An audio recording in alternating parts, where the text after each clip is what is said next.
Speaking of perfect, Yeah. our next storyteller. Our next storyteller is the host of New Tricks, which is here at QED. Yeah, so you should check out. It's all storytellers who are 40 or older. Yeah, people like us. It's the third Saturday of every month. Ladies and gentlemen, Adrian Frost. Oh,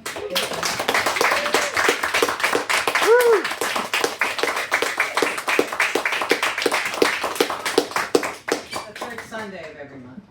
Third Sunday. That's okay. It's the third Sunday of every month. Just, I don't want everybody to come on, all of you to come on Saturday, which I know you all will.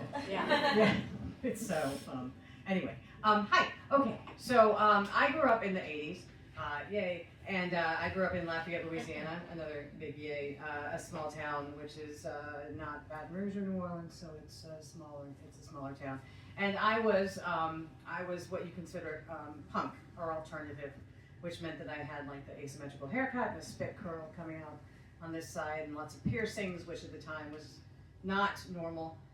And vintage clothing with skinny ties bought at Salvation Army and all kinds of weird stuff and a lot of black. And while everyone else was watching Footloose and loving it, I was watching Blue Velvet. And I was very odd, and I listened to the Violent Femmes, and I listened to Depeche Mode and Oingo Boingo, and everyone else was listening to Whitney Houston and Michael Jackson. I was odd. I was a theater person. I was not an athletic person. That's just who I was. The only good thing about Louisiana for me was that you could smoke and drink and all of that starting when you're 4 years old. And it's like written in the Constitution. And you also, the food was great, of course. And I got on the pill when I was 13. Like that's, Oh my God. yes, well, that's just usual, like in the South. That's just the way it is. Your parents are like, well, if you're gonna do it, you're gonna do it.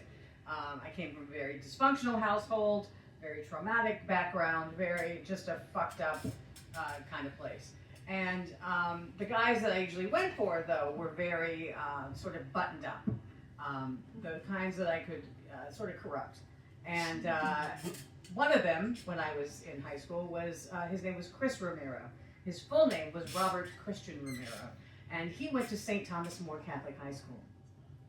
I went to Lafayette High School, which was a public high school, and he went to a Catholic high school. He was 6'2", and he had crystal clear blue eyes and brown hair. He was a little bit chunky, and he had long eyelashes, and he was a very nice boy. And I took his virginity right away on his 18th birthday, which reeled him right in. And his parents didn't like me at all. His younger brother Andy was also very straight. They were all very straight-laced. And I didn't go over to his house that often.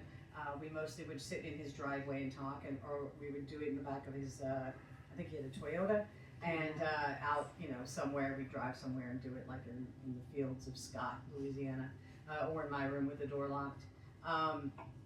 And we would write, the Vampire Lestat came out that year, and we would write letters to each other as Lestat and Gabrielle, even though it was really Louis and Gabrielle who were in love, but it sounded better to have Lestat and Gabrielle be in love. And we would write letters to each other, and then we would burn the edges, and then we would fold it up and seal it in wax and leave it out each other's doors and stuff.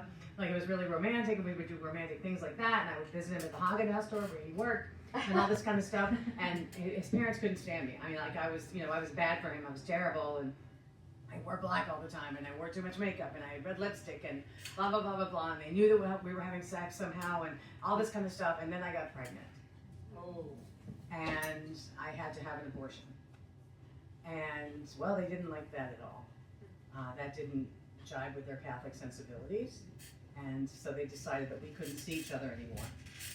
But we kept on the sly seeing each other, and on the sly, he also was seeing Shally Mott. Shally Mott went to Turling Catholic High School in Broussard, and she had long brown hair and blue eyes, and she smoked menthols. I smoked Marlboros. I didn't know why it was okay that she smoked, but I guess it was because nobody knew that she smoked. And she was pretty and perfect, and he gave her his senior class ring. No. I know. He said that he didn't, but I know that he did because I saw her wearing it one time at the mall. For fuck's sake. I know. So I guess I had, awakened his virility, and he's swinging his big Catholic dick around. He was all into Shally Mott or whatever.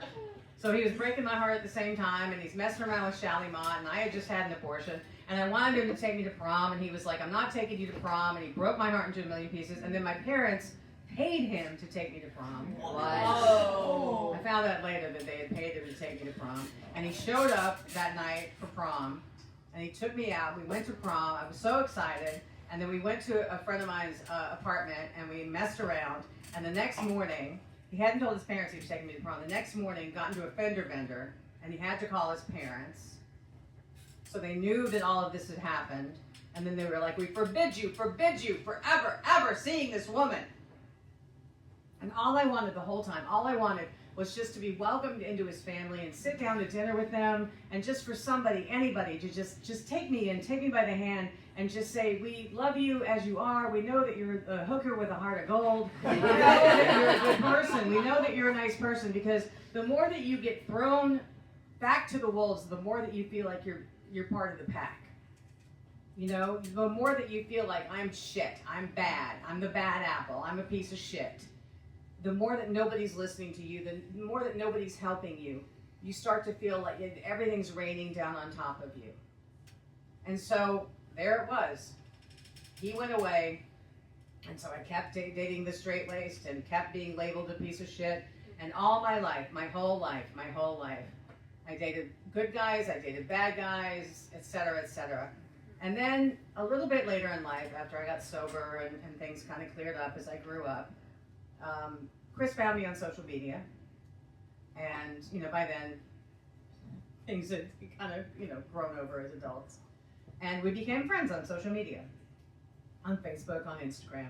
We texted each other, and he was suffering from depression, unemployment. He had been married a few times, etc., etc. And so I would talk him through things. We would talk. I would be like, "Are you okay?" Blah blah blah, because I had depression and I was sober, etc., etc. And then a couple weeks ago, he texts me and he says, I'm coming to New York. Do you want to have coffee? And I'm like, yeah, sure, no problem. Like, doesn't bother me. I'm married to the most fantastic guy on the planet, who's here right now, as a matter of fact. Oh, yeah. So, thank you. It's almost 19 years. And so I say I'm at the dog park with the dog that I'm taking care of. So we meet the dog park. So he comes in. We're both a little older. We're both a little bigger. He's still 6'2". I see those big blue eyes, long lashes. I give him a big old hug. We sit down, we're petting the dog. She's this giant labradoodle. We're petting her, scritching her, and we're talking about stuff. And so we leave the park after about an hour. And I'm like, so, how many kids do you have? He's like, 3. I'm like, oh my God. He's been married like 2 or 3 times. He's there with his girlfriend. And I'm like, oh my God, like boys, girls. He's like, the boys would cut, one of them or 2 of them are transitioning. I'm like, oh my God, your parents, what about your parents? He's like, oh, they're still, dad's kind of fading, and they still go to church every Sunday. I said, how's Andy doing? How's Andy? He goes, well, Andy's Andrea. And I go, what?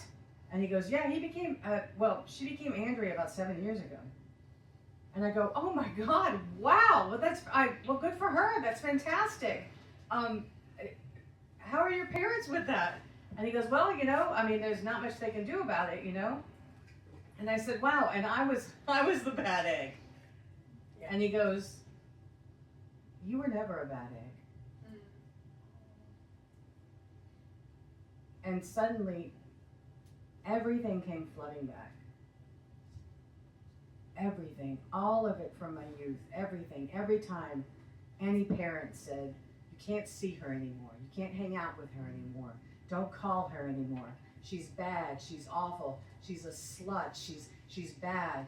I thought about my first husband and how his family hated me. I think about my husband now and how most of his family accepts me, except his dad won't acknowledge my existence.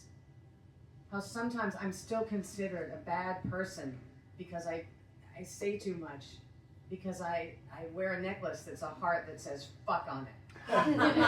Because sometimes I just want to go, fuck! Because we all do sometimes, and I just do. And I looked at him and I said, thank you. And I hugged him and I said, I love you, Chris. And he hugged me a little bit tighter. And as we went our separate ways, I crossed the street with Babel. the labradoodle. And a little bit of that broken shell that I had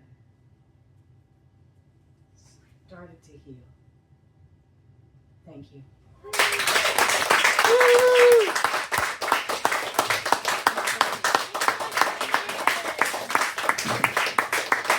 And once again, one short show, new tricks, first Sunday of the month here at Dewey Day.